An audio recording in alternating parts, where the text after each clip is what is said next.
दोस्तों, अंतरिक्ष की दुनिया बहुत से रहस्यों से भरी हुई है और इन्हीं रहस्यों को पता लगाने के लिए एस्ट्रोनॉट भी दोस्तों अंतरिक्ष की दुनिया बहुत से रहस्यों से भरी हुई है और इन्हीं रहस्यों को पता लगाने के लिए एस्ट्रोनॉट भी अंतरिक्ष में जाते रहते हैं।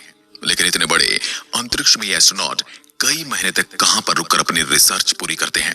तो इस सवाल का जवाब है इंटरनेशनल स्पेस स्टेशन यानी ISS, जिसे हम लोग कहते हैं। इसे हम इंसानों की सुविधा को ध्यान में रखते हुए ही बनाया गया है। जब भी ISS का नाम आता है तो सबके जहन में एक ही सवाल आता है कि इंटरनेशनल स्पेस स्टेशन पर कोई भी स्पेस शटल या फिर स्पेसक्राफ्ट लैंडिंग कैसे करता है, और फिर ये कैसे वहां पर वैज्ञानिकों को छोड़ता है और कैसे उनके लिए सामान पहुंचाता है और कैसे वहां से वापस धरती पर आता है, और ISS पर रहने वाले एस्ट्रोनॉट वापस पृथ्वी पर कैसे आते हैं।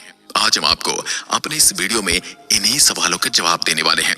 इससे पहले कि आपको इंटरनेशनल स्पेस स्टेशन के बारे में पता लगे, आपको कुछ सामान्य जानकारी पता होनी चाहिए, क्योंकि ये आपके सवाल का जवाब जानने के लिए बहुत जरूरी है। इंटरनेशनल स्पेस स्टेशन को 20 नवंबर 1998 को लॉन्च किया गया था। इंटरनेशनल स्पेस स्टेशन की लंबाई 229 फीट है, चौड़ाई 356 फीट है और ऊंचाई 66 फीट है। इंटरनेशनल स्पेस स्टेशन का वजन 4,19,725 किलोग्राम है। लेकिन इतने बड़े इंटरनेशनल स्पेस स्टेशन को एक बार में ही लॉन्च नहीं किया गया था, बल्कि इसे छोटे छोटे टुकड़ों के रूप में अंतरिक्ष में भेजा गया और वहां पर धीरे धीरे वैज्ञानिक और इंटरनेशनल स्पेस स्टेशन के रोबोट आर्म के द्वारा सारे टुकड़ों को आपस में जोड़ दिया गया। इंटरनेशनल स्पेस स्टेशन के सारे हिस्सों को लगभग 136 उड़ानों के जरिए अंतरिक्ष में भेजा गया था। ये स्टेशन हमारी पृथ्वी की कक्षा से 330 से लेकर 435 किलोमीटर की ऊंचाई के मध्य चक्कर लगाते रहता है। ये दूरी कम होने के कारण आप रात्रि के समय इंटरनेशनल स्पेस स्टेशन को अपनी आंखों से बिना किसी उपकरण या टेलीस्कोप की मदद से आसानी से देख सकते हैं।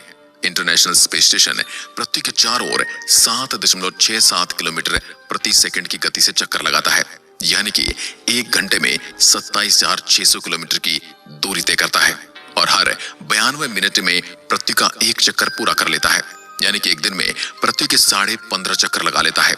इसलिए अगर आप इंटरनेशनल स्पेस स्टेशन पर मौजूद हैं तो एक दिन में 16 सूर्योदय और सूर्यास्त आप देख सकते हैं। इंटरनेशनल स्पेस स्टेशन में हमेशा वैज्ञानिकों का एक दल मौजूद रहता है। लॉन्चिंग के बाद से अब तक इंटरनेशनल स्पेस स्टेशन को कभी भी मानव रहित नहीं छोड़ा गया है। चलिए अब ये जानते हैं कि कोई भी स्पेसक्राफ्ट इंटरनेशनल स्पेस स्टेशन पर लैंड कैसे करता है। इंटरनेशनल स्पेस स्टेशन पर एस्ट्रोनॉट को भेजने के लिए स्पेसक्राफ्ट का उपयोग किया जाता है और बदलते समय के साथ साथ इन स्पेसक्राफ्ट की टेक्नोलॉजी और डिजाइन दोनों ही परिवर्तित हो रहे हैं। वर्तमान में बहुत से उन्नत और लेटेस्ट टेक्नोलॉजी वाले स्पेसक्राफ्ट डिजाइन कर लिए गए हैं। इन्हीं में से एक है SpaceX कंपनी के द्वारा बनाया गया ड्रैगन V2। दोस्तों, इन सभी स्पेसक्राफ्ट में एक कॉमन चीज होती है और वह है इनकी एंट्री गेट, जहां से एस्ट्रोनॉट स्पेसक्राफ्ट में एंट्री करते हैं। किसी स्पेसक्राफ्ट में ये गेट स्पेसक्राफ्ट के ऊपरी हिस्से में होते हैं तो किसी में बिल्कुल सामने। बिल्कुल इसी तरह का एक entry gate international space station में भी है, जहां से एस्ट्रोनॉट एंट्री लेते हैं। लेकिन इंटरनेशनल स्पेस स्टेशन का एंट्री गेट फीमेल टाइप का होता है और स्पेसक्राफ्ट का एंट्री गेट मेल टाइप का होता है, यानी कि स्पेसक्राफ्ट का एंट्री गेट को इस तरह से डिजाइन किया जाता है कि ये इंटरनेशनल स्पेस स्टेशन की एंट्री गेट में फिट हो जाए, मतलब उससे अच्छी तरह से अटैच हो जाए। जैसे कि हम कई जगह पुरानी इमारतों में देखते हैं जहां पर लॉकिंग सिस्टम से पूरी इमारतें बनी हुई हैं। ये हमें ऐतिहासिक इमारतों में देखने को मिलता है। जब किसी भी स्पेसक्राफ्ट को लॉन्च किया जाता है तो ये बूस्ट रॉकेट को मेन रॉकेट की मदद से अंतरिक्ष में पहुंचा देता है। लेकिन अभी भी इसके सामने एक बहुत बड़ी चुनौती है इंटरनेशनल स्पेस स्टेशन को पकड़ने की, जो कि 7.67 किलोमीटर प्रति सेकंड की स्पीड से चल रहा है। इसलिए सबसे पहले स्पेसक्राफ्ट अपनी गति को बढ़ाकर इंटरनेशनल स्पेस स्टेशन के समान कर लेता है और धीरे धीरे इंटरनेशनल स्पेस स्टेशन के साथ चलने की कोशिश करता है। वहीं इंटरनेशनल स्पेस स्टेशन में मौजूद वैज्ञानिक लगातार स्पेसक्राफ्ट में मौजूद वैज्ञानिकों से संपर्क करते रहते हैं और उन्हें जरूरी जानकारियां मुहैया कराते रहते हैं। जैसे ही स्पेसक्राफ्ट इंटरनेशनल स्पेस स्टेशन के नजदीक जाता है, इंटरनेशनल स्पेस स्टेशन का रोबोटिक आर्म स्पेसक्राफ्ट को पकड़ लेता है।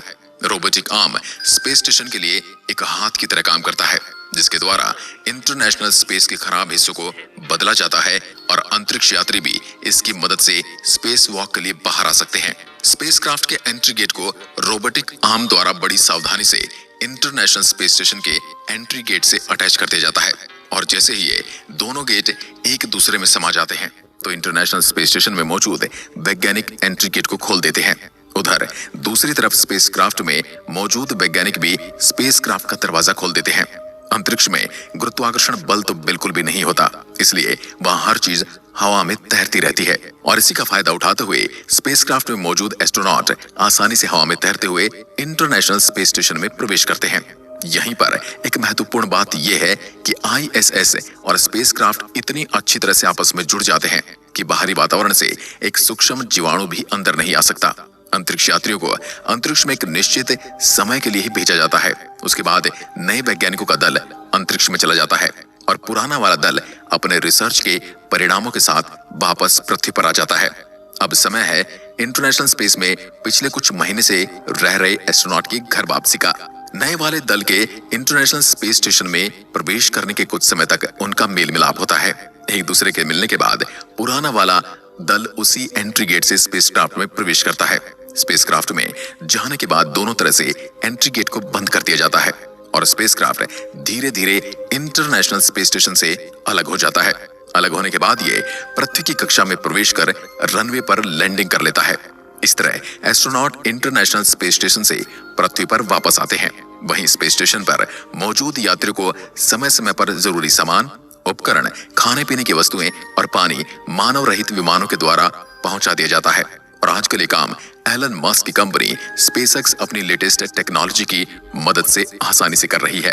अगर आपको ये लग रहा है कि स्पेस स्टेशन नासा द्वारा बनाया गया है, तो आपको पता होना चाहिए कि इंटरनेशनल स्पेस स्टेशन का निर्माण और इसे अंतरिक्ष में स्थापित करने का काम केवल नासा या फिर अमेरिका ने नहीं, बल्कि 15 देशों ने मिलकर किया है और इसी वजह से इसके नाम के आगे इंटरनेशनल लगा हुआ है।